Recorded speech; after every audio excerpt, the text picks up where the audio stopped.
नमस्कार मित्रांनो. एक बाबा आहे. हा भाजप समर्थक, RSS समर्थक बाबा आहे आणि हा मुस्लिम विरोधी लोकांना गुमराह करत राहतो, बागेश्वर बाबा म्हणून. तर हा सध्या हिंदू एकतेच्या नावाने काहीतरी अभियान चालवतोय आणि त्याच्याने बरीच अशांतता, सामाजिक अशांतता निर्माण झालेली आहे. कायदा सुव्यवस्थेचा प्रश्न निर्माण झाला आहे. परंतु ह्या राज्यांमध्ये सगळीकडे भाजपचं राज्य आहे आणि भाजपचीच RSSची मोहीम असल्यामुळे त्यांचं प्लॅनिंग करून मोहीम आहे. या बाबांना, कीर्तनकारांना, सत्संग बैठकावाले बाबा यांना सगळ्यांना ते प्लॅनिंगनुसार कामाला लावतात. तर तो हिंदू एकतेवर बोलतोय, जातपात सोडो आणि हिंदू म्हणून एकत्र या आणि म्हणून आपण सनातन हिंदू राष्ट्र करू वगैरे वगैरे असं चाललेलं आहे. हा बाबा नुकताच कुठल्या तरी अरेबियन राष्ट्रातही जाऊन आला आणि तिथल्या त्या राष्ट्राविषयी तो खूप चांगलं बोलताना दिसला. एक मुस्लिम फ्रेंडविषयी पण तो खूप चांगलं बोलतो. माझ्या फ्रेंडने मला मदत केली होती म्हणून असं तसं पैसे दिले होते आणि हिंदूंच्या एकतेवर हा बोलतोय. मात्र याचा हा पूर्वीचा एक व्हिडिओ आहे, तो बघा. वीडियो आज तेजी से वायरल हो रहा है। इस वीडियो में साफ देखा जा सकता है कि एक बुजुर्ग व्यक्ति जैसे ही महाराज जी का आशीर्वाद लेने के लिए उनके पांव छूने की कोशिश करते हैं तो महाराज जी अछूत व्यक्ति बोलकर उसे मना कर देते हैं। आइए, आप हैं जीवन, हाँ आइए आइए, बस बस बस, छूना नहीं है, मैं अछूत आदमी है ना, छू। जय हो, कहाँ के हो? तर हा व्हिडिओ तुम्ही बघितला. हाच तो माणूस आहे की जो जातपात सोडा आणि हिंदू म्हणून एक या असा नारा लावतोय. तर हे किती ढोंगी लोक आहेत, हे किती लबाड आणि किती दुष्ट लोक आहेत. हे अध्यात्माच्या नावाने, भारतातले जे अध्यात्म आहे याच्या नावाने हे कलंक आहेत हे लोक. आणि हे फसवतायत लोकांना. आणि कोणाला फसवतायत तर बहुजन लोकांना, गैरब्राह्मण लोकांना फसवणारे ब्राह्मण बाबा आहेत हे, लक्षात घ्या. इथे आता आपण कुठलाही जातीयवाद मानू नका, परंतु ही सत्यस्थिती आहे की हे जे सवर्ण काही गुरु बाबा, काही नेते आहेत भगव्या कपड्या घातलेले ढोंगी, हे बहुजनांना वेडं बनवत आहेत. त्याच्यामध्ये ते सवर्ण फार वेडे होत नाहीत, त्यांच्या मागे बहुजनच असतात. तर हा बाबा आहे आणि ही जी मोहीम आहे, या मोहिमेबद्दल शंकराचार्यांना विचारलं तर ते म्हणतात की शंकराचार्यांचा एक व्हिडिओ मी बघितला. ते म्हणतात की असं सगळे हिंदू एक आहेत, जातपात वर्ण सोडायचं म्हटलं तर मग हे तर सनातन धर्माच्या विरोधात आहे. सनातन धर्मानुसार तुम्ही हिंदू आहात म्हटलं की पुढचा प्रश्न येतो की तुम्ही ब्राह्मण आहात की क्षत्रिय आहात की वैश्य आहात की शूद्र अस्पृश्य आहात. आणि ते नसेल तर म्हणजे तुम्ही काहीतरी नौटंकी करताय. आणि हे जे बागेश्वर बाबाची जी मोहीम आहे ही राजनीतीचे प्रेरित मोहीम म्हणतायत, याचा सनातन धर्माशी काहीही संबंध नाही, असं या शंकराचार्यांनी सांगितलंय. आता हे अत्यंत लिबरल अशा आध्यात्मिक गुरूंपैकी एक असे शंकराचार्य आहेत. आपण त्यांना ऐकूया. मेरा जन्म शूद्र जाति में हुआ है, किंतु मुझे संन्यास लेना है। मैं द्विज नहीं हूँ। क्या मैं दशनामी अखाड़े या शंकराचार्य परंपरा में संन्यास ले सकता हूँ? एक तरफ तो ऐसा लग रहा है कि आप शूद्र जाति में उत्पन्न हैं और उत्पन्न होकर के भी आप शास्त्र नियमों के अनुसार अपने आप को चलाना चाहते हैं। तो जब शास्त्र नियमों के अनुसार आप अपने को चलाना चाहते हैं तो ये जान लीजिए कि शूद्र के लिए सन्यास है ही नहीं। सन्यास जो है ये त्रैवर्णिक है, मुख्य रूप से ब्राह्मण के लिए है और गौण रूप से क्षत्रिय और वैश्य के लिए है। शूद्र के लिए सन्यास नहीं है। यहाँ तक कि गुरुकुल में वास भी नहीं है, क्योंकि वो अपने पिता से हुनर सीखता है, इसलिए उसको गुरु की जरूरत नहीं पड़ती है। शेष जीवन का विनियोग करने की बात है तो वो कोई भी कर सकता है। सर्वे प्रपत्ति अधिकारिणो मतः, सब भगवान की शरण में जाने के अधिकारी हैं, चाहे ब्राह्मण हो, चाहे क्षत्रिय हो, चाहे वैश्य हो, चाहे शूद्र हो। तो आप गृह त्याग करके विरक्त रहते हुए आत्म कल्याण के साधन करें, इसमें बाधा भी नहीं है। इसलिए किसी भी अखाड़े में जाकर के अथवा शंकराचार्य जी के यहाँ भी आकर के मंत्र दीक्षा प्राप्त करके अपने जीवन के कल्याण के लिए साधना उपासना जो आपके वर्ण के लिए विहित है उसको जानिए और जान करके तदनुसार कार्य करिए, इसमें कोई बात नहीं। तर हे लक्षात घ्या, शंकराचार्यांनी स्पष्ट सांगितलंय. त्यांना प्रश्न आला की मी शूद्र आहे आणि मला बेसिकली तुमच्यासारखं संन्यासी व्हायचं आहे, तर ते म्हणतात की हा मार्ग शूद्रांना उपलब्ध नाही, हा प्रमुखतेने ब्राह्मणांसाठी आहे आणि गौणतेने क्षत्रिय आणि वैश्यांसाठी आहे, तुमच्यासाठी नाही. तुम्ही इतर ज्या गोष्टी तुमच्या वर्णाप्रमाणे तुम्हाला दिलेल्या आहेत फॅसिलिटीज त्या तुम्ही करू शकता. म्हणजे इथून हे स्पष्ट होत आहे की तुम्ही जन्माने जर शूद्र असाल तर तुम्हाला इतर कुठलेही अधिकार तुमच्या गुणानुसार किंवा कर्मानुसार हे ब्राह्मण धर्मामध्ये, ब्राह्मण सनातन धर्मामध्ये प्राप्त होत नाहीत, लक्षात घ्या. आणि हे प्रॅक्टिकली पण आपल्याला दिसतं. छत्रपती शिवाजी महाराज इतके शूर असून, कर्तृत्वाने ते इतके शूर असून, आता कर्तृत्व ज्याचा आहे तो क्षत्रिय, जो इतरांचं रक्षण करणारा आहे, तुमच्या धर्माचं रक्षण करणारे म्हणता तुम्ही, पण तरी देखील छत्रपती शिवरायांना त्यावेळच्या ब्राह्मणांनी राज्याभिषेक करण्यास नकार दिला, कारण ते म्हणले की तू जन्माने शूद्र आहेस, कर्तृत्व बघितलं नाही, गुण बघितले नाही, जन्माने शूद्र आहेत. आता जन्माने लोकांना नीच ठरवणारा हा मार्ग आहे आणि हे त्या बागेश्वर बाबाला पण माहिती आहे, हे या शंकराचार्यांना पण माहिती आहे, हे RSSला पण माहिती आहे आणि RSSला हेच पाहिजे, जन्माने नीच ठरवणारेच मार्ग त्यांना पाहिजेत. कारण त्यांनी स्पष्ट त्यांच्या पूर्वज RSSचे जे सर्वेसर्वा होते, बाकीचे सगळे इन्क्लुडिंग गोलवलकर आणि जे काय होते सावरकर, ज्यांना RSS मानतं, या सगळ्यांना मनुस्मृती हा ग्रंथ पाहिजे आणि त्यातली चातुर्वर्ण व्यवस्था देखील पाहिजे. आणि मनुस्मृती स्पष्ट सांगते की चातुर्वर्ण व्यवस्था ही जन्मावरून आहे. ही वेदांमध्ये, ऋग्वेदात सुद्धा ही चातुर्वर्ण व्यवस्था आलेली आहे आणि ही तेव्हापासून सुरू आहे आणि तिच्यापासून ते हटायला तयार नाही आहेत. आणि परत सगळ्या जातींना म्हणतायत की आपण सगळे एक होऊयात. तर एक होऊयात म्हणजे एका पातळीवर येऊयात नाहीत, आपण सगळे हिंदू म्हणून एक होऊयात, मात्र ब्राह्मण सुप्रिमसी राहणारच. ब्राह्मणांच्या खाली क्षत्रिय राहतील, त्याच्या खाली वैश्य राहतील, वैश्यांच्या खाली शूद्र राहतील. अस्पृश्यांची तर गणतीच नाही आहे. SC कॅटेगरीतले जे लोक आहेत, महार, चांभार, भंगी, ही जी मंडळी आहे, मातंग, यांची गणतीच नाही आहे, पण तरी ही मंडळी देखील आपले हिंदू म्हणून त्यांच्यासोबत जुळलेले असतात. त्यांच्याबद्दल त्यांना काही आपत्ती नाही, पण ते त्यांना कुठलं स्थान द्यायला तयार नाही आहेत, लक्षात घ्या, दक्षिणा घेतात. आता याच्यात अजून प्रॅक्टिकल जे उदाहरणं आहेत काही, साधं उदाहरण घ्या की एवढा उच्च पदावर पोचलेला हा PhD माणूस रामनाथ कोविंद पुरीच्या मंदिरात गेला तेव्हा याला मिसट्रीट केलं गेलं आणि याच्याबद्दल राष्ट्रपती भवनकडून पुरीच्या मंदिराला, प्रशासनाला नाराजी व्यक्त केली गेली होती. आणि हे आपण म्हणत नाहीये, तर याची बातमी देखील प्रसारित झाली होती मिसट्रीट केल्याबद्दलची. आणि त्याच्या आधीचे जे प्रेसिडेंट होते ते ब्राह्मण होते, प्रणोदा, ते पुरीच्या मंदिरात गेले तेव्हा त्यांना तसं मिसट्रीट केलं गेलं नव्हतं. त्यांना अत्यंत चांगल्या पद्धतीने वेलकम केलं गेलं होतं याच मंदिरामध्ये. याच्यावरून स्पष्ट दिसतं की पुरीचं मंदिर हे एका दलिताला आणि एका ब्राह्मणाला, मग तो राष्ट्रपती असला तरी, हे वेगळ्या पद्धतीने ट्रीटमेंट देतात. हे त्याच्या वर्णावरून, कारण रामनाथ कोविंद अस्पृश्य आहे आणि प्रणव मुखर्जी हे ब्राह्मण होते म्हणून त्यांना वेगळी वेगळी ट्रीटमेंट दिली गेली होती. आता अजून काही छोट्या छोट्या वीडियो. दाल सब जगह गल सकती है, एक जगह नहीं गल सकती, ब्राह्मण, क्योंकि ब्राह्मण उनका पूर्वज है, कार्य होता ही है. अग्नि तत्व जब टकराएगा जल से तो बलि किसकी होगी, जल की या अग्नि की. क्षत्रिय जब ब्राह्मणों से टकरावेगा तो बलि हो जाएगी क्षत्रिय की. आता लक्षात घ्या, इथे हे पुरीचे शंकराचार्य आहेत, हे म्हणतात की क्षत्रिय जे आहेत यांचे पूर्वज आम्ही आहोत, ब्राह्मण आहेत, त्यामुळे क्षत्रियांची अवकात नाही आहे, त्यांनी आमच्याशी टकरायचं नाही, आमच्या पुढे ते चालत नाहीत, कारण आम्ही त्यांचे पूर्वज आहोत.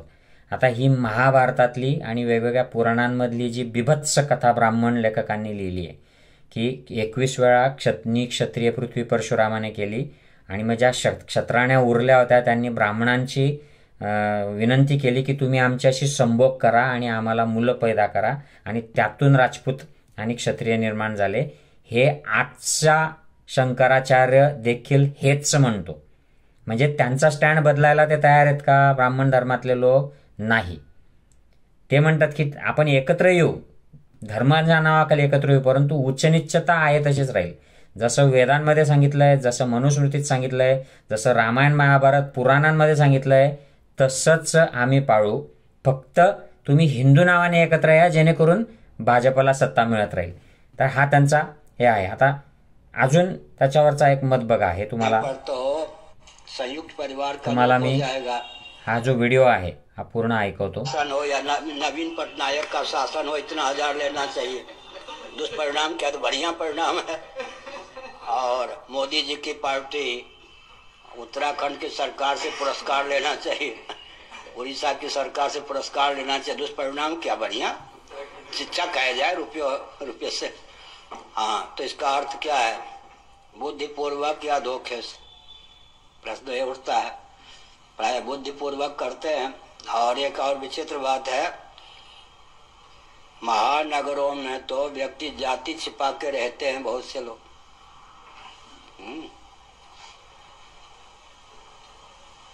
महानगरों में जाति छिपा के रखते हैं। अब वहां किस परंपरा का यह व्यक्ति है, बड़े लोग अपने को कहते, दिल्ली में मैथिल ब्राह्मण, मैथिल भी नहीं बोल पाते है नहीं, तो क्या अर्थ हुआ, शहर में तो जाति छिपाने का व्यसन हो गया है।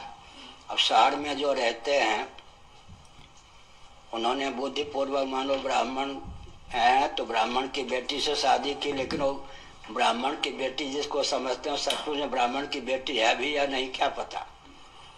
तो महानगरों में निवास करने पर तो संयुक्त परिवार का लोप हो जाएगा, कुलाचार, कुल विचार, कुल वधू सब का लोप हो जाएगा। फिर भी आपने जो प्रश्न किया है, तो संतान तो फिर ब्राह्मण मान लीजिए कोई है और हीन जाति से विवाह कर लिया तो संतान तो ब्राह्मण होने से रही। भगवान नाम का जप करे, शिव शिव का जप करे तो परलोक नहीं बिगड़ेगा, लोक तो बिगड़ ही गया। वर्ण संकरता तो आ ही जाएगी कुल में। ब्रह्मा जी की परंपरा से, गोत्र प्रवर्तक ऋषियों की परंपरा से जो वर्ण सुरक्षित था, उसको लव मैरिज के नाम पर या कुछ क्या किया आपने, खंडित कर दिया आपने, तो वंश को ही कलंकित कर दिया। तो वर्ण संकरता के चपेट में आपका वंश तो पड़ ही गया, लेकिन परलोक न बिगड़े इसके लिए शिव शिव का 1000 कम से कम जप करे रोज। हर हर महादेव। तर हे तुम्ही ऐकलं पुरीचे शंकराचार्य की आंतरजातीय विवाह होतात त्याच्याबद्दल त्यांचे उच्च विचार, की वर्णसंकर होतोय, 2 वर्णाचे लोक एकत्र येत आहेत आणि त्याच्यामुळे तुम्ही ब्रह्माच्या आणि सगळी जी ब्राह्मणी परंपरा आहे हिचा तुम्ही भंग केलेला आहे। त्याच्यामुळे तुमचा लोक म्हणजे हे जीवन तर उद्ध्वस्त झालंच, पण पुढचं उद्ध्वस्त होणार आहे ते होऊ नये म्हणून त्यांनी कुठला तरी जाप सांगितलेला आहे। आणि लोक जात लपवतात, लोक जात पाळत नाहीत, याचं त्यांना दुःख आहे। तर हा खरा ब्राह्मणी सनातन धर्म आहे, लक्षात घ्या। याच्यामध्ये काही त्यांना ब्राह्मणांना टार्गेट करायचं किंवा काही उगाच क्रिटिसाइज करायचं असं नाही, पण हे सत्य आहे। हे ब्राह्मणांना सुद्धा आणि गैरब्राह्मणांना देखील कळलं पाहिजे की हे जेव्हा हिंदुत्व म्हणतायत तेव्हा हे अणू पाहतायत। यांना आंतरजातीय विवाह अभिप्रेत नाही आहेत, यांना समता अभिप्रेत नाही आहे, यांना समरसता अभिप्रेत आहे। म्हणजे तुम्ही सगळे स्वतःला हिंदू म्हणा आणि ब्राह्मण श्रेष्ठत्वाचा हा जो सिद्धांत आहे हा माना आणि हे सगळं पाळा। आपल्या आपल्या जातीवर्णामध्ये सुखी राहा, त्याचा मोडू नका, वर्णसंकर करू नका, या अशा प्रकारचं आहे। आणि हे नियम कुठपर्यंत पाळा, तर हे इथपर्यंत पाळा की शूद्रांना किंवा अस्पृश्यांना मंदिरात जायचा अधिकार नाही, त्यांना धार्मिक विधी करण्याचा अधिकार नाही, हे देखील तुम्ही पाळा। आणि कशावरून मी म्हणतोय, कारण आत्ताच कर्नाटकामध्ये अगदी गेल्या 2 आठवड्यापूर्वी 2-3 आठवड्यापूर्वी एक घटना घडली। कर्नाटकच्या मांडी नावाच्या ठिकाणी एका दलिताने मंदिरात प्रवेश केला म्हणून तिथल्या सवर्णांनी मंदिरातल्या देवी देवतांच्या मूर्त्या घालून घेतल्या, त्या बाटल्या म्हणून, ती जागा बाटली म्हणून। म्हणजे तुम्ही तो दलित हिंदू आहे, तो पूजेसाठी येतोय आणि तुम्ही त्याची रिॲक्शन अशी देताय। तामिळनाडूमध्ये मागच्या वर्षी एक प्रकरण झालं होतं। या प्रकरणामध्ये धर्मराज द्रौपदी अम्मन मंदिरच्या एका 10 दिवसाचा फंक्शन असतो, त्याच्यामध्ये दलितांना 1 दिवस त्यातल्या 10 दिवसातला बाहेरून पूजा करण्याचा अधिकार असतो। तर हा एक दलित युवक जो आहे हा मध्ये चालला गेला मंदिरामध्ये आणि त्याने मध्ये पूजा केली त्या युवकाने, त्याचं नाव आहे कथिरावण। तर याला मारहाण करण्यात आली आणि तिथे एक मोठा सुरक्षेचा प्रश्न निर्माण झाला दलितांच्या विरोधामध्ये। आता शूद्रांना प्रवेश बंद असं अनेक ठिकाणी मंदिरांमध्ये लिहिलेलं असतं. आता शूद्र कोण आहेत मित्रांनो?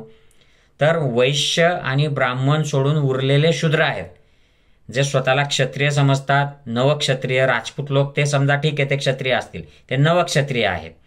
निक्षत्रिय झाल्यानंतर ब्राह्मणांशी जी काय ती कपोलकल्पित कथा सांगितली जाते रामायण महाभारतामध्ये परशुरामाची, त्यानंतर जे उदयास आले ते नवक्षत्रिय, ते म्हणजे आजचे जे स्वतःला क्षत्रिय जाती समजतात ते. परंतु हे सोडले तर उरलेल्या सगळ्या जाती, मराठा, माळी, कोळी, हे सगळे शूद्र आहेत. यादव, पटेल, जाट हे सगळे शूद्र समाजातले लोक आहेत. हे मी नाही म्हणत आहे, हे ॲक्च्युअल ट्रूथ आहे. मराठा समाज तुम्ही 96 कोळी असा का स्वतःला कुणबी म्हणा का काही म्हणा, या सगळ्या जमाती शूद्रमध्ये मोडतात. या सगळ्यांना कोणतेही अधिकार नाहीत. एक ह्याच शंकराचार्यांचा मी व्हिडिओ ऐकला, त्याच्यात ते म्हणतात की ओमचा जाप करणं, मंत्र म्हणणं, याचा देखील शूद्रांना अधिकार नाही. हा फक्त सवर्णांनाच अधिकार आहे, लक्षात घ्या. गणपतीचं अथर्वशीर्षाचं पठण करणं हा अधिकार सुद्धा देखील शूद्रांना नाही. म्हणजे तुम्ही घरात गणपती बसवू शकत नाहीत, त्याची पूजापाठ करू शकत नाहीत, तो फक्त सवर्णांचा अधिकार आहे. आता हे असा जो ब्राह्मणी सनातन धर्म आहे, मूळ सनातन धर्म वेगळा आहे, एस धम्मो सनातनो बुद्धाने सांगितलेला किंवा महावीर जैनने सांगितलेला. ब्राह्मणी सनातन धर्म हा असा विभाजनकारी आहे. आणि ही प्रथा मनुस्मृतीची, वेदांची, रामायण महाभारत पुराणांची, ही ते हिंदू राष्ट्र नावाने आणू पाहतात आणि त्यासाठी हिंदू नावाने ते लोकांना एकत्र करतात, लक्षात घ्या. आणि मग त्याच्यासाठी हे बुवा बाबा आणि हे पॉलिटिकल सगळ्या मुवमेंट्स चालतात. ही सगळी नौटंकी आहे भाजपला सत्तेत ठेवण्यासाठी. वामन मेश्रामजी यांचा एक व्हिडिओ मी नुकताच पोस्ट केलेला आहे माझ्या यूट्यूबवर, तो बघा. हे सगळे मुस्लिमांना, ख्रिश्चनांना शत्रू दर्शवतात. हे शत्रू आहेत, यांची संख्या वाढणार आहे, हिंदू खतरे में है, आपल्या मुलींना असं लव जिहाद करतात, आपले मंदिरं यांनी बळकावलेत, अशा प्रकारचा सगळा प्रोपोगंडा रचून हे हिंदूंना हिंदू नावाने एक करतात. परंतु प्रत्यक्षात मंत्रिपद कोणाला मिळतात, मुख्यमंत्रीपद कोणाला मिळतात, मोठ्या मोठ्या अधिकाराच्या पद कोणत्या अधिकाऱ्यांना मिळतात हे बघा.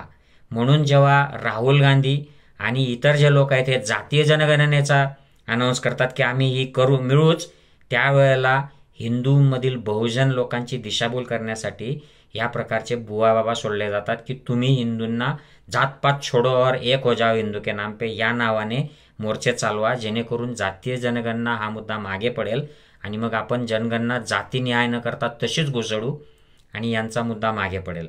म्हणजे हे मंडल आयोगाला जसं कमंडलने यांनी दाबलं होतं बाबरी मस्जिदच्या प्रकरणामध्ये, तसं हे आता जातीय जनगणनेचा मुद्दा दाबण्यासाठी हे बुवा बाबा यांची नौटंकी सुरू आहे.